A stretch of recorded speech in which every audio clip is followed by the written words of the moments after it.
Hello, this is Alistair Speirs, the founder and publisher of Now Media. Today I'm delighted to be talking to a number of prominent ambassadors to Indonesia. In each of these interviews, we're looking at aspects of their relationship which they're most proud of. Every country has a different relationship with Indonesia, and each of them has things which they like, things that they're proud of, things that they really think matter in the relationship between their country and Indonesia. So I've asked them just to say a few short words about what's most important.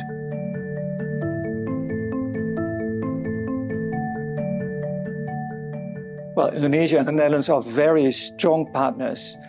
And what I like in particular about that relationship is that you see that reflected at different levels, especially at the level of our people-to-people relationship. Let me explain. For instance, we have the Erasmus House, our cultural center in the Netherlands, and it's hugely popular. We have like 40,000 visitors every year going to our musical performance, theater, ballet, but also a library, an exhibition room. On top of that, we have the annual Pasar Belanda with 6,000-7,000 visitors. So we see a huge interest from Indonesian people for the Netherlands. We have like 2,000-3,000 students every year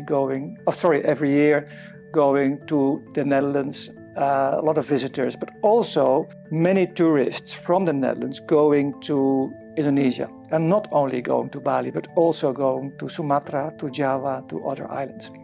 So that's the people-to-people connection.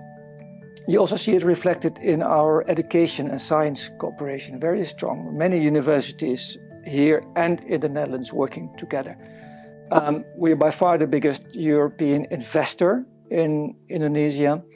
Let me give you one example which I like. We just recently finished or finalized the contract negotiations between a Dutch company, Hyatt, and Pertamina on producing thin film solar panels. Everyone knows about solar panels, but these are very, very thin film solar panels being produced here in Indonesia with Dutch technology and innovation, which are being produced here for export to the world market and of course also used in Indonesia.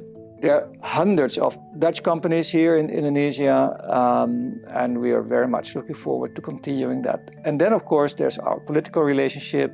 We just signed a comprehensive partnership with the Indonesian government and so on and so on. So the relationship is very strong at several levels: government, private sector, development cooperation. We invest a lot in protecting the coast of Java, for instance, in Semarang, coastal protection projects.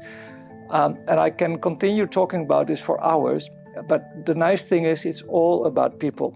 I think we love Indonesians, Indonesians love the Dutch to work together, so our people-to-people relationship is by far the strongest.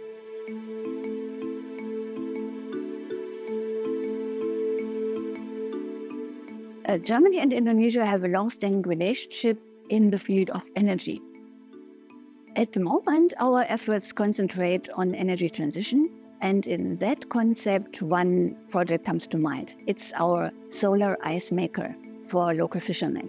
For this, innovative technology has come together from Indonesian and German companies and researchers to produce an ice maker, an ice machine, that produces ice using solar energy for fishers' communities. They can use the ice to cool the fish and to keep it fresh before it reaches the market.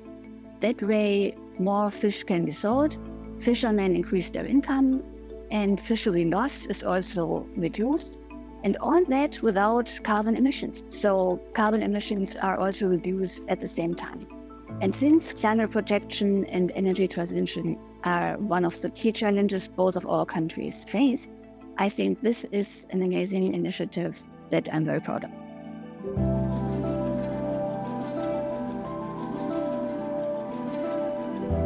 Thank you very much, Alistair, for this question. 2024 is a very important year for Indonesia and for Austria. as we are celebrating 70 years of the official establishment of diplomatic relations. For Austria, this happened in 1954. This was 1 year before we gained our sovereignty and independence, so this shows the importance of our relationship with Indonesia. During the whole year, you will see a number of events, political events, economic events, but also cultural events. We will bring Austrian authors with Austrian literature. We'll bring Austrian musicians conducting concerts here in Indonesia. We're at the same time planning for high-level political visits. We're also planning for our 8th round of our interfaith dialogue, which we have for many years with Indonesia. Those were just a few highlights of the Jubilee year, which we celebrate this year. It is not only that I'm proud of, it's much, much bigger than I am. I think everyone who has contributed to the 70 years and to the very strong relationship between Austria and Indonesia should be proud. So this is a huge task we have this year, and by the end of 2024, it is my hope that our relationship with Indonesia is even stronger than it is at the moment. Thank you very much, Alistair.